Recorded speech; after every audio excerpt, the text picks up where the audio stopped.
مرحبا ماہ رمضان، مرحبا ماہ رمضان۔ تو ہماری سوسائٹی میں بہت سے ایسے لوگ ہیں جن کے پاس سب کچھ ہو کر بھی وہ سمجھتے ہیں کہ وہ مالک نصاب نہیں ہے۔ ہم کو تو ہونا ہی چاہیے کہ ہم زکوٰۃ دے کر کے ایسا اس کو بنا دیں کہ اگلے سال وہ زکوٰۃ نکالنے والا ہو جائے۔ سبحان اللہ، یعنی ان کے پاس 60 تولہ سونا بھی ہے، ہر مہینے شوہر 35، 40 یا 50 ہزار روپے انہیں مینٹیننس کے طور پر بھیجتا ہے، وہ 25 ہزار روپے کے کرائے کے فلیٹ میں رہتی ہیں، 35 ہزار روپے ان کے فلیٹ کا ملتا ہے، اس کے باوجود وہ سوال پوچھ رہی ہیں کہ مجھ پر زکوٰۃ ہے کہ نہیں۔ کسی نوجوان کو روک کر پوچھ لیا جائے کہ حضور صلی اللہ علیہ وسلم کے نانا کا نام کیا ہے، جی نانی کا نام کیا ہے، جی نہیں جانتے۔ تو جب دنیاوی زندگی کے لیے ہم یہ ساری چیزیں پڑھ سکتے ہیں، سیکھ سکتے ہیں، تو اپنی قبر کے لیے، اپنی آخرت کے لیے، اپنی جنت کے لیے کیا ہم دین کو نہیں سیکھ سکتے؟ یعنی زکوٰۃ کا نظام نسل در نسل چلنے لگا۔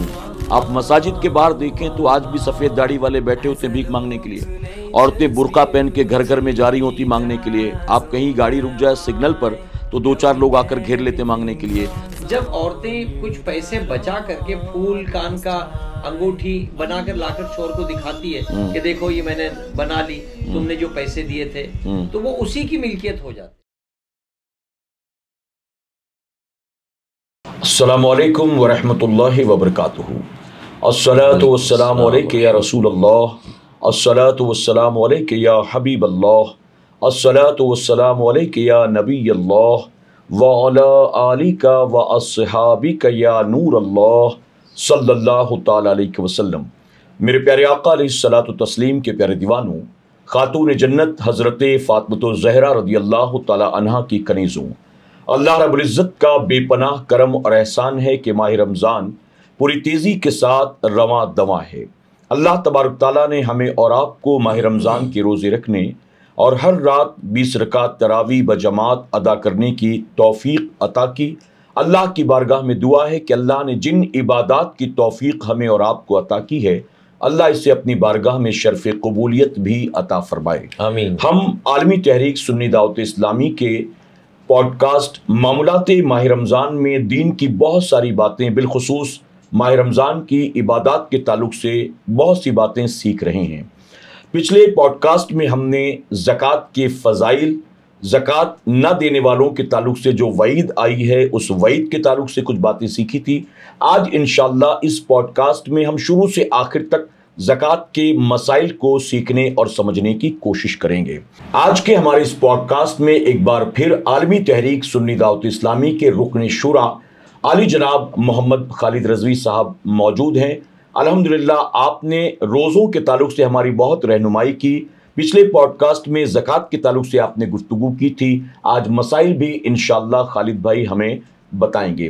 لیکن خالد بھائی کی طرف بڑھنے سے پہلے آپ تمام کو ایک بات میں بتانا چاہتا ہوں، زکوٰۃ کے تعلق سے ہمارے اور آپ کے لیے سیکھنا سمجھنا اس لیے ضروری ہے کیونکہ ہماری سوسائٹی میں بہت سے مرد اور بہت سی عورتیں ایسی ہیں جو شریعت کے اعتبار سے مالک نصاب ہیں، لیکن انہیں لگتا ہے کہ نہیں وہ مالک نصاب نہیں ہے، انہیں زکوٰۃ نہیں نکالنی ہے۔ میں ایک مثال کے ذریعے آپ کو بتاتا ہوں۔ چند سالوں پہلے کی بات ہے، ایک خاتون نے مجھے کال کیا اور کال کر کے وہ مجھ سے کہنے لگی کہ حضرت مجھے آپ سے کچھ مسئلہ پوچھنا ہے۔ میں نے کہا فرمائیے۔ وہ کہتی ہیں کہ میں کرائے کے مکان میں رہتی ہوں، مجھے زکوٰۃ دینی ہوگی کہ نہیں دینی ہوگی؟ تو میں نے کہا زکوٰۃ کا کرائے کے مکان سے کوئی تعلق نہیں ہے، آپ اپنی ایسٹس بتائیں، بینک بیلنس آپ کے پاس کیا ہے، آپ کی سیونگز کیا ہے، آپ کے پاس زیورات وغیرہ کیا ہیں، آپ وہ بتائیں۔ تو انہوں نے کہا ٹھیک ہے، میں آپ کو ایک ایک کر کے ساری باتیں بتاتی ہوں۔ پھر خاتون کہنے لگی کہ ہمارا 3 BHK کا فلیٹ ہے جس کو ہم نے کرائے پر دے رکھا ہے، اس کے 35 ہزار روپے کرائے منتھلی ہمیں ملتے ہیں، اور ہم نے 2 BHK کا فلیٹ لے رکھا ہے جس میں ہم رہتے ہیں اور اس میں ہم 25 ہزار روپے کرایہ دیتے ہیں، یعنی خود کا 3 BHK کا فلیٹ ہم نے کرائے پر دے رکھا ہے جس کے 35 ہزار روپے ہمیں ہر مہینے ملتے ہیں، اور ہم نے 2 BHK کا فلیٹ کرائے پر لے رکھا ہے جس کے 25 ہزار ہم ہر مہینے دیتے ہیں۔ سب سے پہلی چیز یہ۔ دوسری چیز وہ کہتی ہے میرے شوہر باہر رہتے ہیں، ہر مہینے تقریباً 40، 45، 50 ہزار روپے مجھے وہ بھیجتے ہیں مہینے کے خرچ کے اعتبار سے۔ یہاں میں اور میرا ایک بیٹا ہے، ہم 2 کے علاوہ تیسرا کوئی نہیں ہے، یعنی صرف ماں اور بیٹا 2 BHK کے فلیٹ میں رہتے ہیں۔ اب بتائیے، انہیں پھر بھی لگتا ہے کہ وہ غریب ہیں، اس کے بعد دھیرے دھیرے انہوں نے ایک ایک چیزیں بتانی شروع کی. شادی میں مجھے اتنا سونا ملا تھا, پھر مائکے والوں نے اتنا دیا تھا, سسرال والوں نے اتنا دیا تھا, اور میرے شوہر چونکہ باہر رہتے ہیں, وہ جب بھی آتے ہیں تو میرے لیے کچھ نہ کچھ نئے زیورات لے کر آتے ہیں. تو اس طرح سے شادی ہو کر تقریباً 8 سال ہو چکے ہیں, اور مائکے کا, سسرال کا اور شوہر کی طرف سے دیا گیا سارا سونا ملا کر میرے پاس تقریباً 60 تولہ سونا ہے. یعنی ان کے پاس 60 تولہ سونا بھی ہے. ہر مہینے شوہر 35-40 یا 50,000 روپے انہیں مینٹیننس کے طور پر بھیجتا ہے.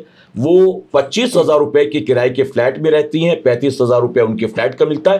اس کے باوجود وہ سوال پوچھ رہی ہیں کہ مجھ پر زکوٰۃ ہے کہ نہیں, یعنی میں شریعت کی نظر میں مالک نصاب ہوں کہ نہیں ہوں. آپ ذرا سوچیں کہ یہ کتنی بڑی غلط فہمی ہے. میں نے ان سے صرف ایک ہی بات کہی کہ جیسا کہ آپ نے بتایا کہ آپ کی شادی ہوئے تقریباً 8 سال ہو چکے ہیں, اور یہ ساری چیزیں جو آپ کے پاس موجود ہیں, یہ ساری چیزیں اگر آپ کے پاس پچھلے 8 سال سے ہیں یا پچھلے 5 سال سے, 4 سال سے, 2 سال سے ہیں, تو آپ شریعت کی نظر میں مالک نصاب ہیں. آپ کو اسی سال کی نہیں بلکہ آپ کو ان تمام پچھلے سالوں کی بھی زکوٰۃ نکالنی ہوگی. جب انہوں نے یہ سنا تو وہ حیران رہ گئیں, اور پھر انہوں نے آخر میں وہی سوال کیا جو شروع میں کیا تھا کہ لیکن میں کرائے کے مکان میں رہتی ہوں. تو میں نے ان سے کہا کہ آپ کرائے کا مکان خالی کر دیں, اپنے مکان میں شفٹ ہو جائیں, آپ کو زکوٰۃ دینی ہوگی. پھر انہوں نے فون کٹ کیا, اور فون کٹ کرتے کرتے ان کے انداز سے مجھے یہ بات سمجھ میں آ گئی کہ یہ میری شامت آئی تھی کہ مسئلہ پوچھنے کے لیے میں نے کال کر دیا. اگر میں مسئلہ نہ پوچھتی تو نہ 8 سال سے نکالا تھا اور نہ اب نکالتی. اب چونکہ مسئلہ معلوم ہو گیا ہے تو مجھے مجبوراً نکالنا پڑے گا, نہیں نکالوں گی تو میں گناہ گار ہوں گی. تو ہمارے یہاں بہت سے لوگ ایسے بھی ہیں جن کی غلط فہمی یہ ہے کہ مسئلہ معلوم نہ ہو تو چاہے جو کرو شریعت میں کوئی پکڑ نہیں ہے, اور مسئلہ معلوم ہونے کے بعد غلطی کرو گے تو اللہ پکڑ فرمائے گا. تو ہماری سوسائٹی میں بہت سے ایسے لوگ ہیں جن کے پاس سب کچھ ہو کر بھی وہ سمجھتے ہیں کہ وہ مالک نصاب نہیں ہیں. انشاءاللہ انہی تمام باتوں کو آج کے پوڈ کاسٹ میں ہم سمجھنے اور سیکھنے کی کوشش کریں گے عالی جناب محمد خالد رضوی صاحب قبلہ سے.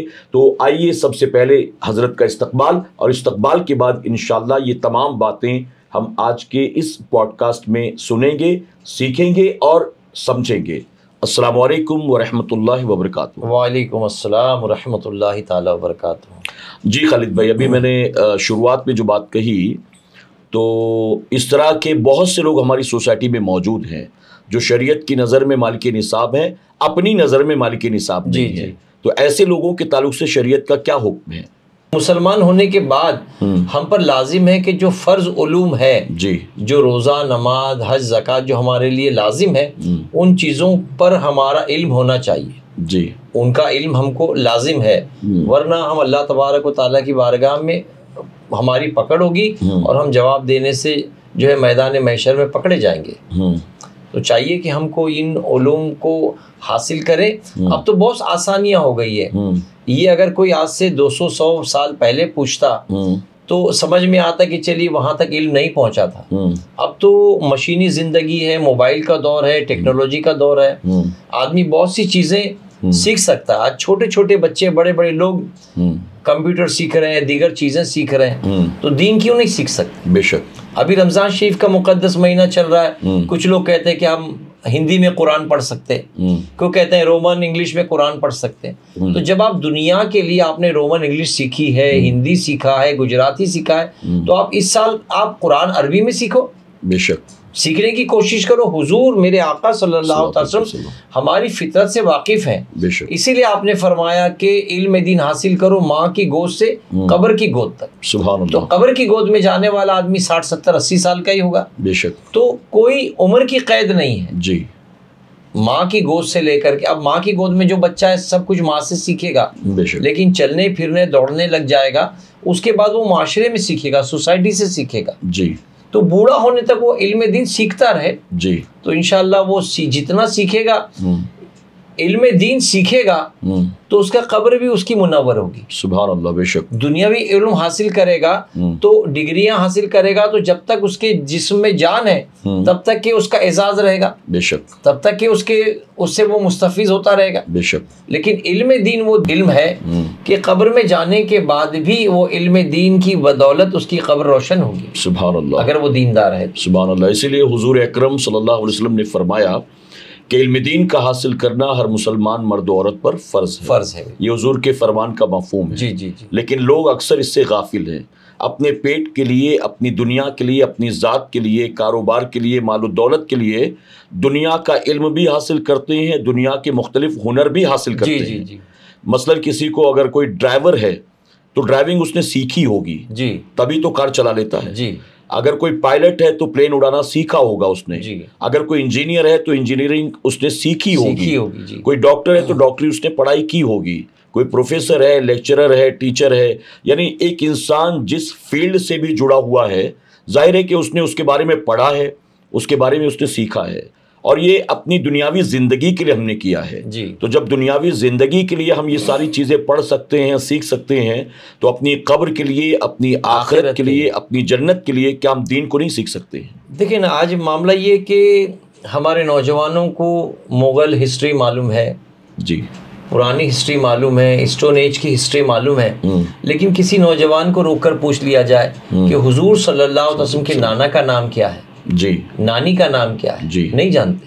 بے شک. آقا کریم صلی اللہ علیہ وسلم کی کتنے بیٹے ہیں، جی، کتنی بیٹیاں ہیں، یہ بھی نہیں جانتے. اللہ اکبر. تو یہ نے جو آقا کریم صلی اللہ علیہ وسلم جان ایمان ہے، جی، جس کو سرکار اعلیٰ حضرت نے فرمایا اللہ کی سرتاب قدم شان ہے، سبحان اللہ، انسان نہیں انسان وہ انسان ہے یہ. بے شک. قرآن تو ایمان بتاتا ہے انہیں اور ایمان یہ کہتا ہے میری جان ہے. سبحان اللہ. تو آقا کریم صلی اللہ علیہ وسلم جان ایمان ہے. بے شک. ہم ان کے تعلق سے بھی نہیں جانتے. اللہ اکبر. سیرت رسول اعظم صلی اللہ علیہ وسلم بھی ہم کو اپنے بچوں کو سکھانی چاہیے. بے شک. اس لیے کہ اگر ہم چاہتے ہیں کہ بچہ ہماری اولاد ہماری فرما بردار ہو، ماں باپ کی فرما بردار ہو، تو سب سے پہلے اس کے دل میں آقا کریم صلی اللہ علیہ وسلم کی محبت اتاری جائے. بے شک. بے شک. دین اس کو سکھایا جائے. دین سیکھ جائے گا تو خود بخود وہ اپنے بڑوں کی عزت کرنا سیکھے گا. بے شک. تعظیم کرنا جانے گا. بے شک.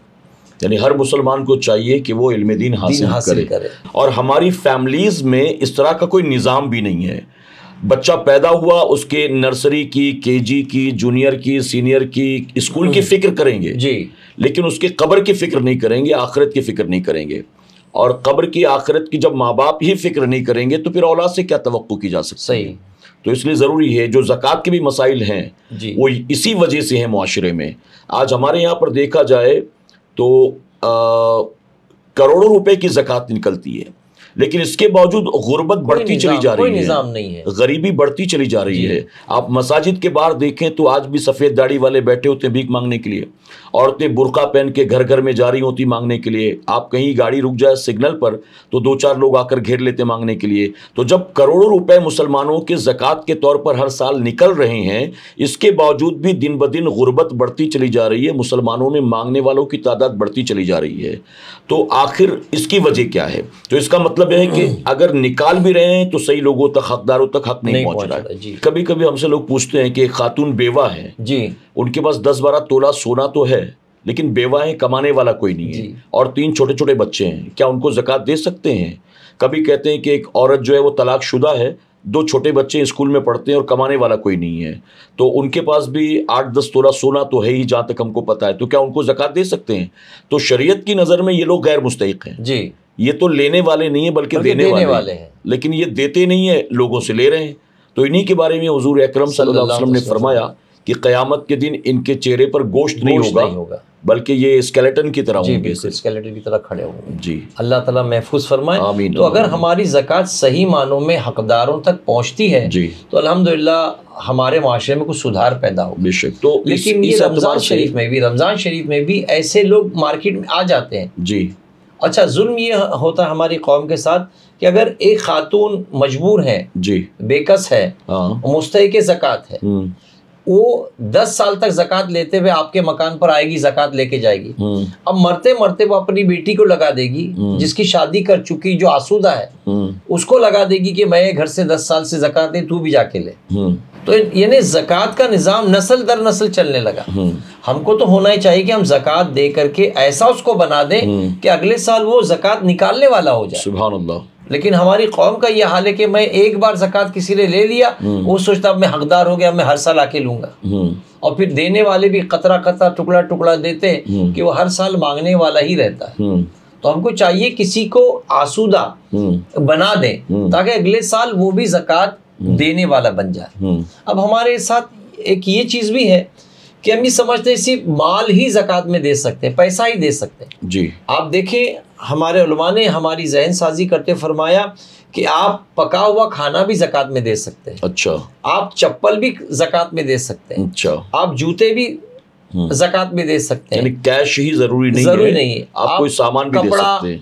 رکشہ بھی آپ زکوٰۃ میں دے سکتے ہیں. اچھا سبحان اللہ. اگر ایک لڑکا کوئی برسر روزگار نہیں ہے اور وہ رکشہ چلا سکتا ہے تو اس کو 2-5 لاکھ کی رکشہ خرید کے وہ اس کا مالک بنا دیا جائے. سبحان اللہ. تو الحمدللہ وہ روز کمائے گا, روز کھائے گا, اپنا گھر چلائے گا. سبحان اللہ. اگر اللہ نے آپ کو نوازا اور آپ کی زکوٰۃ زیادہ نکلتی ہے, اگر 40-50 لاکھ روپے نکلتی ہیں, تو آپ چھوٹے چھوٹے 2 مکان خرید کے مستحق زکوٰۃ جو کرائے کے مکان میں رہتے ان کو وہ منام کر دیا فلیٹ, ان کو دے دیا تو بھی زکوٰۃ ادا ہو جائے گی. سبحان اللہ. تو فلیٹ دے کر کے بھی زکوٰۃ ادا کی جا سکتی ہے, رکشہ دے کر کے بھی زکوٰۃ ادا کی جا سکتی ہے. سعودی سے دبئی سے جو لوگ آتے ہیں اپنی بیوی کے نکاح کرنے کے بعد 1-2 سال بعد آتے ہیں تو وہ 2-5 تولہ سونا بیوی کے لیے زیور بنا کر کے لاتے ہیں. تو ہر ٹرپ میں وہ کچھ نہ کچھ سونا لاتے لے جاتے ہیں, لاتے ہی رہتے ہیں. تو اس طرح تھوڑا تھوڑا کر کے بیوی کے پاس 25-50 تولہ سونا ہو جاتا ہے, تو اس کی اچھی خاصی زکوٰۃ نکل سکتی ہے. اب اگر ایک باپ کے 2 بیٹے ہیں تو ایک بھائی اگر سعودی سے کما کر آیا اور پھر اس نے وہ پیسے کو جو اس کے مال کی زکوٰۃ ہے وہ اپنے چھوٹے بھائی کو مالک بنا کر کار دے دیا, فلیٹ دلا دیا, تو بھی الحمدللہ زکوٰۃ ادا ہو جائے گی. سبحان اللہ. اچھا, اس میں پھر اگر دیکھا جائے تو جیسا آپ نے بتایا تھا پچھلی مرتبہ کہ حضور اکرم صلی اللہ علیہ وسلم کے زمانے میں تمام لوگوں کی زکوٰۃ کو ایک جگہ اکٹھا کیا جاتا تھا, اور پھر حضور اکرم صلی اللہ علیہ وسلم کے پاس اس دور کے غریب غربا کا ڈیٹا ہوتا تھا, اور پھر انہی حقداروں تک اس زکوٰۃ کی رقم کو پہنچا دیا جاتا تھا. یعنی زکوٰۃ کو سینٹرلائزڈ کر کے پھر مستحقین تک پہنچایا جاتا تھا. تو یہ نظام بہت اچھا تھا. اچھا الحمدللہ. آج کے دور میں آپ اپنے اعتبار سے بانٹ رہے ہیں, میں اپنے اعتبار سے بانٹ رہا ہوں. اور جیسا کہ آپ نے کہا کوئی بیوہ خاتون اگر آپ کے یہاں مانگنے آ رہی تھی, 10 سال سے مسلسل آ رہی ہے, ہر سال آ رہی ہے. جب اس نے شروع کیا تھا تو اس کا بچہ جو تھا 8 سال کا تھا, آج اس کا بچہ 18 سال کا ہو چکا ہے. آج اس کا بچہ کمانے لگ گیا ہے, اپنے پیر پر کھڑا ہو گیا ہے. اب اس کو مانگنے کی کوئی ضرورت نہیں ہے, بلکہ اتنا بینک بیلنس ان کے پاس ہے کہ وہ خود مالک نصاب ہیں. لیکن چونکہ آپ کے یہاں سے شروع سے وہ لیتی رہی ہے اور آپ دیتے رہے ہیں, اب آپ کو خود پتہ ہے کہ اس کے 2 بیٹے کمانے لگ گئے, پھر بھی وہ آتی ہے تو میں دے دیتا ہوں. اگر وہ لے جا رہی ہے اور مستحق نہیں ہے تو اللہ معاف فرمائے, وہ جانے, اس کا کام جانے, میں تو دے کر بری ہو رہا ہوں. تو اگر ہمیں پتہ ہے کہ کوئی غیر مستحق ہے اور ہم پھر بھی اس کو دے رہے ہیں, یہ سوچ کر کہ وہ جانے, اس کا کام جانے, اللہ مجھے معاف کرے, میں نے تو دے دیا, تو ایسے میں زکوٰۃ ادا ہوگی؟ ایسے میں زکوٰۃ ادا نہیں ہوگی. اس لیے کہ آپ جس کو زکوٰۃ دے رہے ہیں کم از کم اس کی کنڈیشن دیکھ لیں. آپ ایزیوم کر لیں کہ واقعی یہ مستحق ہیں. اب آپ نے اس کو دے دیا, زکوٰۃ ادا ہو گئی. لیکن 3 دن بعد 4 دن بعد اگر آپ نے اس کو کسی امپورٹڈ گاڑی میں, بڑی گاڑی میں دیکھ لیا تو اب دوڑ کر کے لا میرا پیسہ نہیں کہا جائے گا, بلکہ زکوٰۃ دی ادا ہو جائے گی. ایک آدمی اگر بوسیدہ کپڑوں میں مسجد کے کسی کونے میں بیٹھا ہوا ہے, نماز پڑھ کر آرام کر رہا ہے, اور آپ کے دل میں آ رہا ہے کہ یہ مجھے ضرورت مند لگتا ہے, آپ نے جیب سے 5,000 10,000 روپے نکال کے اس کے ہاتھ میں رکھ دیے زکوٰۃ کی نیت سے. آپ نے ایزیوم کر لیا تھا کہ یہ مستحق لگتا ہے, اب آپ نے دے دیا تو دیتے ہی آپ کی زکوٰۃ ادا ہوگی. اچھا. اب اگر 4 دن بعد پتا چلے کہ کسی کمپنی کا مالک ہے, کہیں اچھا آسودہ ہے, تو اب وہ آپ کی زکوٰۃ تو الحمدللہ ادا ہو گئی.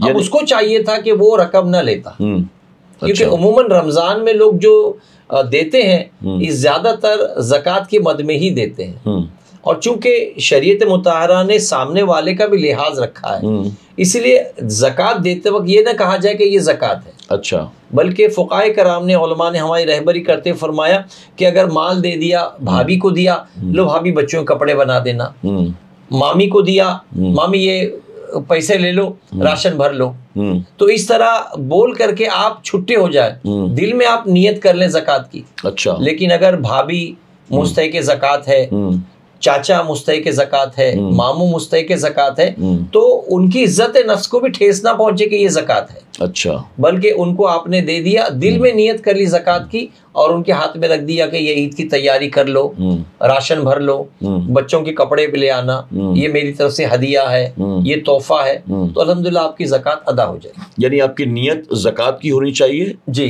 زبان سے زکوٰۃ کہنا ضروری لازم نہیں ہے. یہاں پر ایک چیز ایسی ہے کہ جیسا آپ نے بتایا کہ اگر آپ کو پتا ہے کہ غیر مستحق ہے، جی، پھر بھی مانگ رہا ہے، جی، اور آپ نے اس کو دے دیا، یہ سوچ کر کہ وہ جانے اس کا کام جانے، میں نے تو زکوٰۃ ادا کر دی، تو ایسی صورت میں زکوٰۃ ادا نہیں ہوگی. اور اگر کوئی آپ کو مستحق نظر آ رہا ہے لیکن ہے نہیں مستحق، جی، اور آپ اسے جانتے بھی نہیں پرسنلی، اور آپ نے اس کو زکوٰۃ دے دی، تو ایسی صورت میں اگر وہ غیر مستحق بھی ہے تو آپ کی زکوٰۃ ادا ہو گئی. جی، اسی لیے بہتر یہ ہے کہ زکوٰۃ کے لیے جب ہم اپنے مال کی زکوٰۃ نکالیں تو اپنے خاندان والوں پر نگاہ رکھیں، جی، کہ میرے ننیال میں، ددیال میں یہ لوگ مستحق ہیں. کچھ ایسے وائٹ کالر ہوتے ہیں جو ہاتھ پھیلانے میں شرماتے ہیں. بے شک، ہماری سوسائٹی میں کچھ لوگ ایسے ہیں کہ مال ہونے کے باوجود بھی ہاتھ پھیلانا ان کی عادت ہوتی ہے. جی، لیکن بہت سے سوسائٹی میں ایسے گھر بھی ہے جہاں دروازہ بند کر کے چٹنی روٹی کھا لیتے ہیں، لیکن کسی کے آگے ہاتھ پھیلانے سے ہچکچاتے ہیں. بے شک، تو ایسے لوگوں پہ نظر رکھی جائے، جی، اور نظر رکھ کر کے ان کی کسی انداز میں مدد کر دی جائے. جی، یا یہ بات بھی میں آپ سے کہتا چلوں گا کہ ضروری نہیں کہ آپ رمضان میں دیں، کیونکہ رمضان میں ہر ایک کو معلوم ہے کہ جو پیسہ دیا زکوٰۃ کا تو وہ رمضان سے پہلے دے دے، رجب میں دے دے، شعبان میں دے دے، رمضان کے بعد شوال میں دے دے.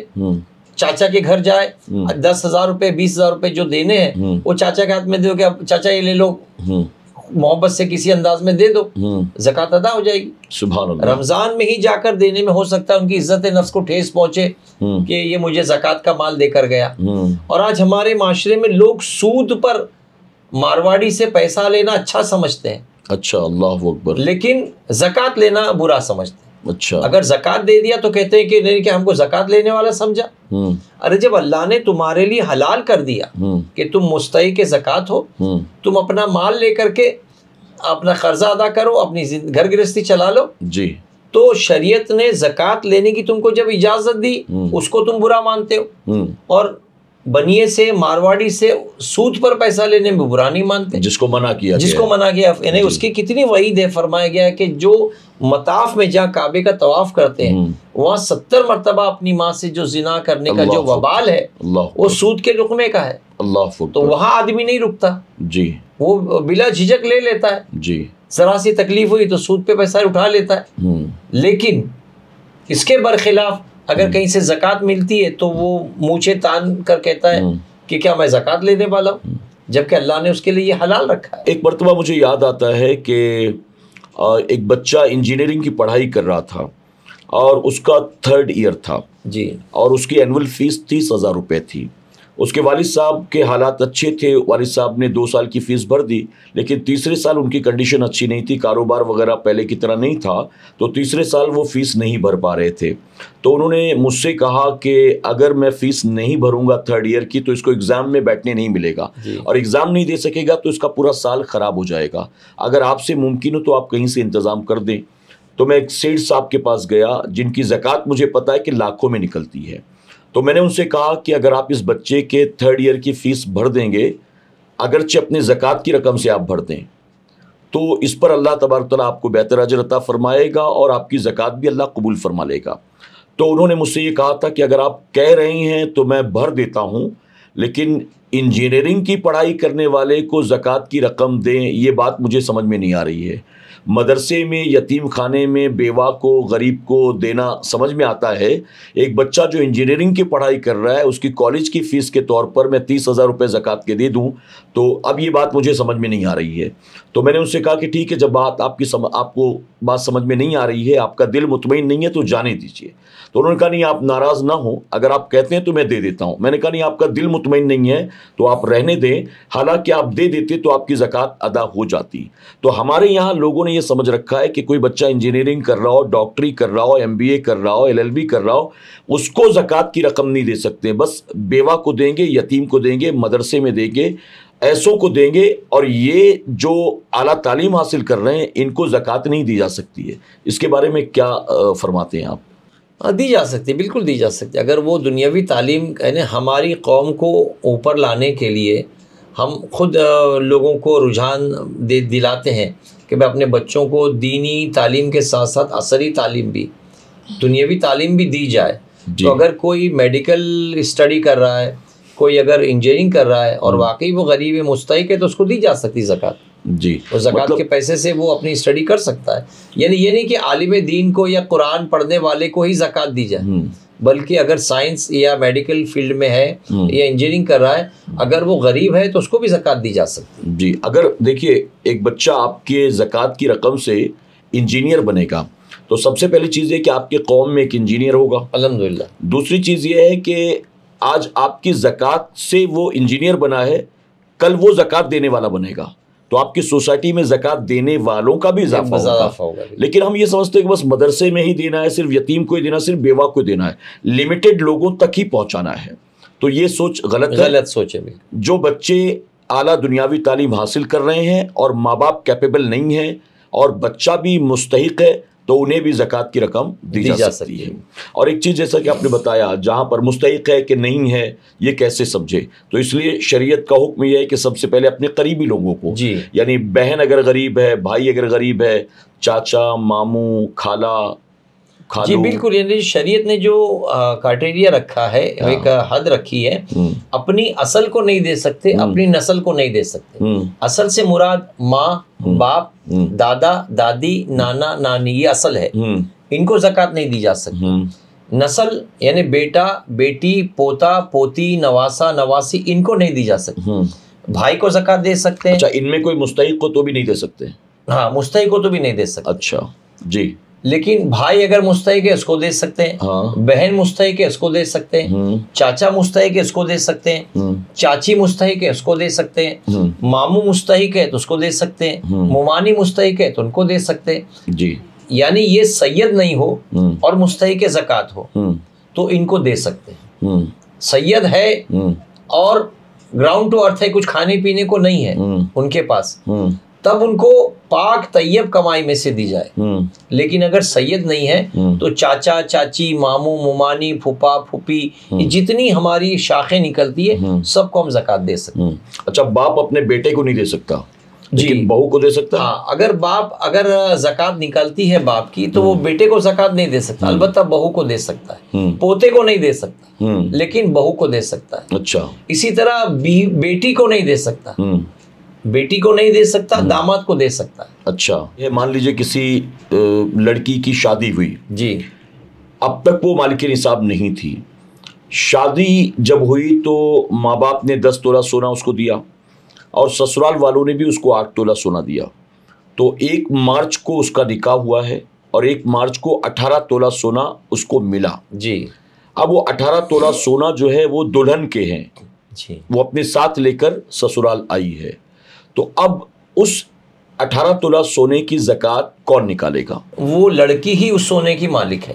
جی، کیونکہ سسرال سے جو 8 تولہ سونا دیا گیا اس کو مالک بنا دیا گیا، اور میکے سے جو 10 تولہ سونا لائی ہے اس کی بھی وہ مالک ہے. جی. تو یہ 18 تولہ سونے کی وہ خود مالک ہے. جی. لیکن کبھی کبھی ایسا ہوتا ہے کہ جھگڑا ہوتا ہے، اللہ معاف فرمائے، کہ کبھی نئی نویلی دلہن 4 مہینہ 6 مہینہ 8 مہینے رہنے، بس کسی معاملے میں جھگڑا ہو گیا.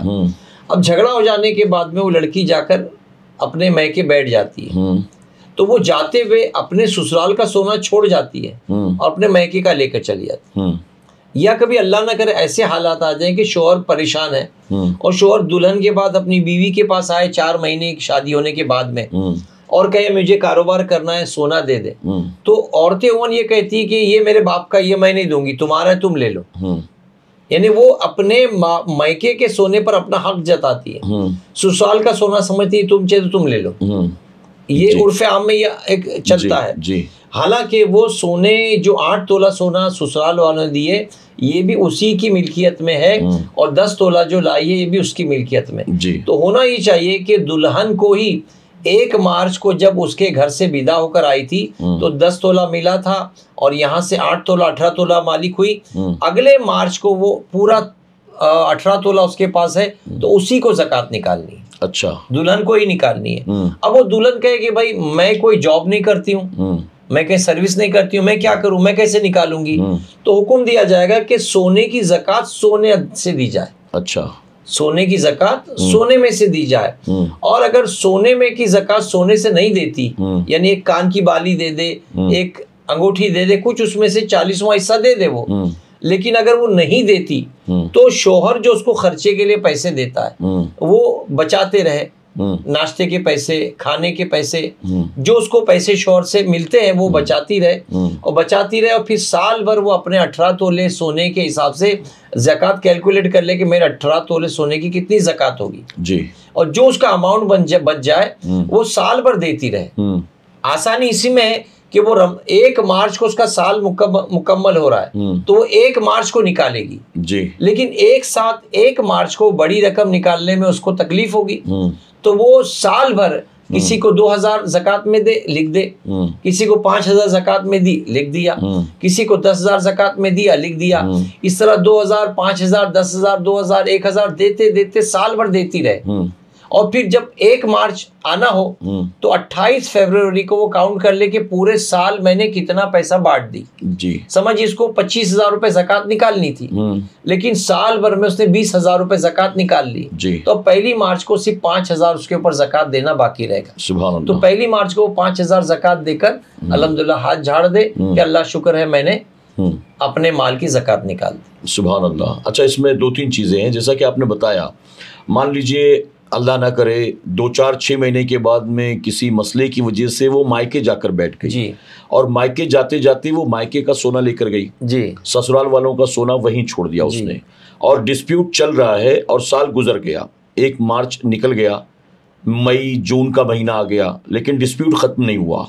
اب ایسی صورت میں جب وہ مائکے میں اپنے ساتھ 10 تولہ سونا لے کر بیٹھی ہوئی ہے تو اب وہ اس 10 تولے کی صرف نکالے گی یا پورے 18 تولے کی نکالنی ہوگی؟ اب تو جو اس کی کسٹڈی میں اسی کا زکوٰۃ نکالے گی جی، جو اس کے 10 تولہ سونا ہے اسی کی وہ زکوٰۃ نکالے گی، کیونکہ اب وہ یہ ظاہر کر چکی کہ وہ سونا میرا نہیں ہے.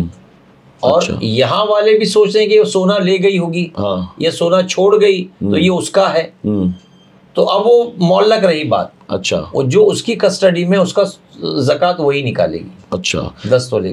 تو جو شوہر نے گھر خرچ کے لیے پیسے دیے ہیں اس میں جو پیسے وہ بچا لے جاتی ہے وہ اس کی مالک خود ہوگی یا شوہر مالک ہوگا؟ وہ خود مالک ہوگی. عموماً ہمارے یہاں معاشرے میں کیا ہوتا ہے کہ عورتیں بازار میں سے کچھ پیسے بچا لیتی ہیں جی، ناشتے کے کچھ پیسے بچا لیتی ہیں، بچوں کے فیس کے، یعنی کسی طریقے سے کچھ نہ کچھ جمع کر لیتی ہیں. جب عورتیں کچھ پیسے بچا کر کے پھول کان کا انگوٹھی بنا کر لا کر شوہر کو دکھاتی ہے کہ دیکھو یہ میں نے بنا لی، تم نے جو پیسے دیے تھے، تو وہ اسی کی ملکیت ہو جاتے ہیں. اچھا، تو اب وہ جس طرح وہ اپنے لیے نیا زیور بنا لیتی ہے تو اس کو چاہیے کہ اس پیسے سے اپنے مال کی زکوٰۃ بھی نکالتی ہے. تو یہ جو پیسے وہ بچا رہی ہے اور بچا کر کچھ بنا لیتی ہے، زکوٰۃ ادا کرتی ہے، تو اس کا شمار چوری میں نہیں ہوگا جی. اور کیونکہ شوہر بھی اس پر راضی ہے جی، اور شوہر کو پتہ ہی ہے کہ کچھ نہ کچھ بچ جاتا ہے جی، اور کبھی زیادہ بھی لگ جاتا ہے تو اسی میں مینج بھی کر لیتی ہے، تو شوہر کو کوئی پرابلم نہیں ہے، اس وجہ سے وہ اس کی مالک ہے جی. اب ایک چیز اور بھی یہاں پر کہ مان لیجئے بیوی مالک نصاب ہے لیکن شوہر پچھلے 2-2.5 سال سے بے روزگار چل رہا ہے. اب بیوی کہتی ہے کہ میرے زیور کی زکوٰۃ نکالنی ہے لیکن میں سونا نہیں دوں گی، نہ میں سونا بیچوں گی، اور میرے پاس پیسہ بھی نہیں ہے، تو تم اس کی زکوٰۃ نکال دو. اور شوہر کہتا ہے کہ 2-2.5 سال سے میرے پاس کام دھندا نہیں ہے، میرے ہاتھ میں کوئی پیسہ نہیں، میں کہاں سے زکوٰۃ نکالوں؟ تو بیوی کہتی ٹھیک ہے میں بھی نہیں نکالوں گی. تو ایسی صورت میں زکوٰۃ کون نکالے گا اور اگر بیوی انکار کرتی ہے اور شوہر کہتا ہے میری بھی مجبوری میں بھی نہیں دے سکتا، تو ایسے میں گناہ گار کون ہوگا؟ بیوی ہی گنہ گار ہوگی، کیونکہ وہ بیوی کا ہی زیور ہے، اسی کا عرف عام میں اسی کا مانا جائے گا زیور، اسی کا ہے، وہی گنہ گار ہوگی۔ اس کو چاہیے کہ کشادہ قلبی کے ساتھ وہ اپنے زیور بیچ کر کے اپنی زکوٰۃ ادا کرے۔ اچھا، یعنی جب نکاح ہوتا ہے تو شوہر بیوی کے نان و نفقہ کی ذمہ داری لیتا ہے، جی، اس کے نماز کی، زکوٰۃ کی، روزے کی ذمہ داری نہیں ہے، وہ ذمہ داری بیوی ہی کی رہے گی، اپنی ہے، ادا کرے گی تو اس کو اللہ ثواب دے گا، نہیں تو گناہ گار وہ ہوگی، شوہر گناہ گار نہیں ہوگا۔ ایسے حالات میں کئی جگہ سننے گیا کہ کسی زیور چوری ہو گیا، جی، زیور ضائع ہو گیا، کام والی نے چرا لیا، کوئی رشتہ دار گھر میں آئے تھے انہوں نے چرا لیا، تو پھر اس کو بھگتنا بھی عورت خاتون کو ہی پڑے گا، اچھا، اسی کا نقصان ہوگا۔ لیکن اگر وہ کشادہ قلبی کے ساتھ اپنے مال کی زکوٰۃ نکالے گی تو میرے آقا صلی اللہ علیہ وسلم کا جیسے فرمان ہے کہ اپنے مال کی زکوٰۃ نکالو اور اپنے مال کو محفوظ کر لو۔ سبحان اللہ۔ اور حضور اکرم صلی اللہ علیہ وسلم نے وعید بھی فرمایا، آپ نے فرمایا کہ یہ جو تمہارے مالوں کا نقصان ہوتا ہے، آگ لگ جاتی ہے، چوری ہو جاتا ہے، سیلاب آ جاتا ہے، یہ زکوٰۃ صحیح طور پر نہ دینے کی وجہ سے، یعنی اگر صحیح طور پر لوگ زکوٰۃ دیتے رہیں تو یقیناً ان کا مال جو ہے وہ محفوظ ہو جائے گا، اللہ کے ذمہ کرم پر ہوگا، اللہ اس کی حفاظت فرمائے گا اور پھر وہ ضائع نہیں ہوگا انشاءاللہ۔ اور اگر اس کی لالچ میں وہ اس مال کی زکوٰۃ نہیں دیتے ہیں تو پھر انجام وہی ہوگا جو قارون کا ہوا تھا، یعنی اس کے پاس بھی بہت کچھ تھا اور اس نے زکوٰۃ دینے سے انکار کیا اور وہ مال بھی اس کے لیے کام نہ آ سکا۔ جی جی، اللہ تعالیٰ سب کو بچنے کی توفیق عطا فرمائے۔ اب سونے اور چاندی کی زکوٰۃ کے تعلق سے آپ نے ایکسپلین کر دیا۔ اب مال تجارت اور کیش، تو مال تجارت جو ہے جی وہ کتنے کا ہوگا تب اس پر زکوٰۃ نکلے گی، یا کیش ہمارے پاس کتنا ہوگا تب اس پر زکوٰۃ نکلے گی؟ مال تجارت اگر 52.5 تولہ چاندی کی رقم کے برابر ہے، یعنی 30-35 ہزار کا، اگر اس دور میں 2024 چل رہا ہے، اس میں اگر 35 ہزار کا 32 ہزار کا مال تجارت ہے تو اس پر بھی زکوٰۃ واجب ہے۔ یعنی 52.5 تولہ چاندی کی جو رقم بنتی ہے، جی، اگر اتنے پیسے کا مال تجارت اس کے پاس ہے تو اور سال گزر گیا ہے جی تو اس پر زکوٰۃ واجب ہوگی۔ اب جیسے آج کل رمضان شریف کا مہینہ، ہمارے بہت سے بچے راستے پر ایک ٹھیلا لگا کے عطر بیچ رہے ہیں، جی، کوئی ٹوپیاں بیچ رہا ہے، کوئی مسواک بیچ رہا ہے، تو یہ جو مال تجارت ہے لیکن یہ اس حد تک نہیں پہنچا کہ جو 52.5 تولہ چاندی کے برابر ہو۔ ٹوپی اگر ہے تو 150 ٹوپی ہے، وہ کتنے کی ہوگی؟ 2000-5000 کی ہوگی۔ جی، عطر ہے، عطر کی شیشیاں بیچ رہا ہے، وہ کتنے کی ہوگی؟ 2000-5000 10,000 کی ہوگی۔ جی، مسواک ہے، وہ بیچ رہا ہے کتنے کی؟ 200-500 کا وہ مال ہوگا۔ تو مال تجارت ضرور ہے لیکن یہ نصاب کو نہیں پہنچا، جی، تو اس پر زکوٰۃ نہیں ہے۔ اچھا، لیکن اگر مال تجارت نصاب کو پہنچا تو اب اس پر زکوٰۃ واجب ہوگی۔ میں آج ہی مال تجارت لے کر آیا جو نصاب کو پہنچتا ہے، جی، میں نے 40,000 روپے کا مال رمضان شریف میں دندہ لگانے کے لیے بھرایا، جی، چاہے وہ کھجور ہو، چاہے وہ کرتا پیجامہ ہو، چاہے وہ لیڈیز سوٹ ہو، میں نے کوئی ایسی چیز آج کی تاریخ میں خریدی جو کہ نصاب کو پہنچتی ہے، جی، تو کیا مجھے زکوٰۃ نکالنی ہوگی؟ اب یہ دیکھا جائے گا کہ آپ نے 40,000 روپے جو مال تجارت میں لگایا، جی، تو یہ آپ کے پاس کہیں سے کسی سے ادھار لیا ہے، جی، یا آپ کے پاس سیونگ تھی؟ جی، اگر سیونگ تھی تو اس پر زکوٰۃ ہوگی۔ اچھا، 40,000 ہے، لیکن اگر آپ رمضان شریف کا مہینہ شروع ہوا ہے اور کسی نے مشورہ دیا کہ لیڈیز سوٹ لگا لو اور لکھنوی کرتے لگا لو اور آپ نے 50,000 روپے میں دیتا ہوں، تم اس سے جو ہے وہ دکان لگا لینا، تو یہ 50,000 اگر میں نے دیا تو وہ مقروض ہو گیا۔ اچھا، اس کا مال تجارت 50,000 کا ضرور ہے، وہ بیچ کر کے 60,000 کما لے گا، 50 کا مال 60 میں کما لے گا، 10,000 کما لے گا، لیکن وہ 60 میں کا وہ 50 کسی کا مقروض بھی تو ہے نا، جی، تو اس پر زکوٰۃ نہیں ہوگی۔ اچھا، اگر مان لیجئے کسی شخص کے پاس 10 لاکھ روپے ہیں، جی، لیکن وہ 5 لاکھ روپے کا قرض دار بھی ہے، جی، تو ایسی صورت میں وہ 10 لاکھ کی زکوٰۃ نکالے گا یا 5 لاکھ؟ نہیں، اگر وہ 10 لاکھ کا مالک ہے، جی، اور دین اس کا لائبلٹی اس کے اوپر 5 لاکھ کی ہے تو صرف 5 لاکھ کی زکوٰۃ نکالے گا۔ اچھا، یعنی اس 10 میں سے 5 مائنس کر دے گا، 5 جو اس کی اصل ملکیت اس میں زکوٰۃ نکالے۔ اور اگر مان لیجئے جس سے اس نے 5 لاکھ روپے لیے ہیں، اس کے پاس 10 ہو کر بھی اسے نہیں لوٹا رہا ہے، جی، اور 3-4 سال نکل چکے ہیں، ہر سال جب زکوٰۃ نکالتا ہے تو اس میں وہ 5 مائنس کرتا ہے، جی، لیکن وہ جس سے لیا ہے اس کو لوٹا بھی نہیں رہا ہے، تو اس میں کیا مسئلہ ہوگا؟ دیکھیے سرکار صلی اللہ تعالی وسلم نے ادھار لینے سے بہت منع کیا. اچھا. آج ہمارے بچے کریڈٹ کارڈ لے لیتے ہیں. اب یہ کریڈٹ کارڈ کا وبال ایسا ہے کہ آپ کے جیب میں پیسے نہیں ہیں لیکن کریڈٹ کارڈ ہے تو آپ فاؤنٹن چلے گئے, کہیں چلے گئے, یہ پینٹ نکالو, وہ پینٹ نکالو, یہ شرٹ نکالو, وہ ٹی شرٹ نکالو اور کریڈٹ کارڈ پہ خرید لیتے ہیں. وہ یہ نہیں جانتے کہ مقروض مرنا کتنا گناہ ہے. بے شک. نبی کریم صلی اللہ علیہ وسلم کی بارگاہ میں ایک جنازہ لایا گیا. جی. اب جو حضور کی بارگاہ میں جنازہ لایا گیا اور حضور جس کی نماز جنازہ پڑھا دے یقیناً وہ جنتی ہے. بے شک. لیکن چونکہ وہ مقروض مرا تھا تو نبی کریم صلی اللہ علیہ وسلم نے صحابہ سے فرمایا تم لوگ جنازے کی نماز پڑھ لو, میں نہیں پڑھوں گا. اللہ اکبر. پوچھنے پر پتہ چلا کہ وہ مقروض مرے تھے اس لیے حضور نے نہیں پڑھائے. اللہ اکبر. پھر سیدہ صدیق اکبر فاروق اعظم نے اپنی جیب خاص سے اس کا قرضہ ادا کیا. جی. تب جا کر کے آقا کریم نے نماز جنازہ پڑھائی. اللہ اکبر. تو مقروض مرنا یعنی حدیث شریف کا مفہوم ہے شہید کا یہ مرتبہ ہے کہ یہاں وہ شہید ہوا, اس کا خون زمین پر گرا اور وہ جنت میں پہنچا. سبحان اللہ. لیکن اگر شہید بھی مقروض مرا ہے تو اس کی پکڑ ہوگی اور وہ جنت میں نہیں جائے گا. اللہ اگر مقروض ہے. اللہ. تو قرضہ اتنا برا بلا ہے, قرضہ بلا ہے. تو ہم کو چاہیے کہ اگر کسی نے قرضہ دیا ہے تو جتنا دیا ہے جتنی جلدی ہو سکے اس کا قرضہ اس کو لوٹا دے. بے شک. لوگ کھینچتے رہتے 3-3 4-4 سال, یہ نہیں سوچتے کہ بھائی میرے برے وقت میں اس نے مجھے مدد کی تھی تو مجھ کو چاہیے کہ جتنی جلدی ہو سکے میں اس کا قرضہ ادا کر دوں. جی. چاہے خون بیچ کر دے, چاہے کڈنی بیچ کر دے, چاہے آنکھ بیچ کر دے, جی. کسی بھی طریقے سے دے لیکن اس کا قرضہ پورا کر دے. بے شک. لیکن لوگ قرضہ ادا کرنے میں پس و پیش کرتے ہیں اور اپنے دیگر کام برابر کرتے رہتے. جی. تو ان کو چاہیے کہ اگر کسی نے قرضہ ادا نہیں کیا 4 سال ہو گئے لیکن وہ اپنے مال میں وہ مائنس کر سکتا ہے. جو آپ کا سوال تھا. جی. جیسے مثال کے طور پر میں نے اپنی ضرورت کے وقت آپ سے 50,000 روپے بطور قرض لیے اور میں نے آپ سے کہا تھا کہ 2 مہینے میں میں آپ کو لوٹا دوں گا. اب 2 مہینے کے بعد میرے پاس انتظام ہو چکا ہے لیکن اس کے باوجود میں یہ سوچتا ہوں کہ آپ نے تو مانگا نہیں ہے, لگتا ہے آپ کو ابھی ضرورت نہیں ہے, ابھی کیا ضرورت ہے دینے کی, ابھی میں اس کو کاروبار میں لگا کے رکھتا ہوں, پھر بعد میں دے دوں گا, جب مانگنے آئے گا تو دے دوں گا, اگر پوچھے گا تو لوٹا دوں گا. یہ کہہ کر میں اپنے پاس رکھتا ہوں. 2 مہینے کے لیے میں نے مانگا تھا لیکن کئی مہینے گزر جاتے ہیں. جی. تو ایسی صورت میں اس کا مال ہونے کے باوجود قرض نہ لوٹانا یہ غلط ہے. جی. شریعت نے اس سے منع کیا. اور حضور اکرم صلی اللہ علیہ وسلم کی بارگاہ میں جب بھی کوئی جنازہ آتا اور صحابہ اکرام عرض کرتے کہ یا رسول اللہ صلی اللہ علیہ وسلم آپ اس کی نماز جنازہ پڑھا دیں, تو حدیث مبارکہ میں میری نظر سے تو کہیں بھی نہیں گزرا کہ حضور اکرم صلی اللہ علیہ وسلم نے کبھی یہ فرمایا ہو کہ نمازی تھا کہ نہیں تھا, یہ روزے دار تھا کہ نہیں تھا, زکوٰۃ دیتا تھا کہ نہیں دیتا تھا. سب سے پہلا سوال یہی ہوتا تھا کہ اس پر کسی کا قرض تو نہیں باقی ہے, اور اگر قرض ہوتا تو آپ اس کی امامت نہیں فرماتے تھے. جی. اور اگر قرض نہ ہوتا تو آپ اس کی امامت فرماتے.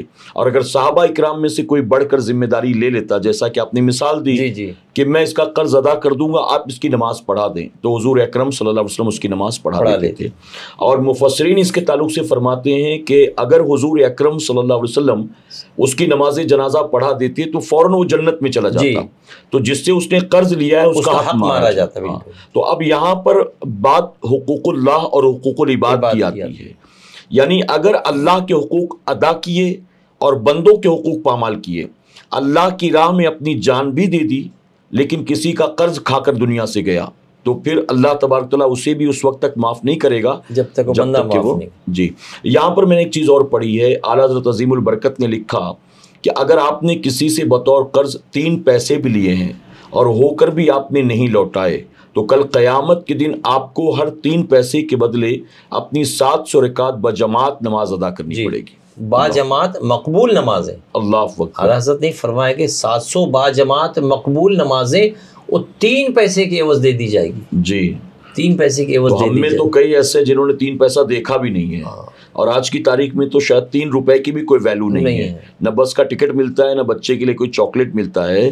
تو اگر 3 پیسے کے عوض 700 رکعت بجماعت مقبول نمازیں ادا کرنی پڑیں گی, تو جنہوں نے لوگوں سے 30-30 ہزار 3-3 لاکھ 30 لاکھ لے کر بیٹھے ہیں جو لوگ, ان کا آخرت میں کیا انجام ہوگا. اللہ سب کی حفاظت فرمائے. اعلیٰ حضرت کی ایک بات اور بھی مجھے یاد آئی, الملفوظ میں غالباً اعلیٰ حضرت نے اس بات کا اشارہ دیا.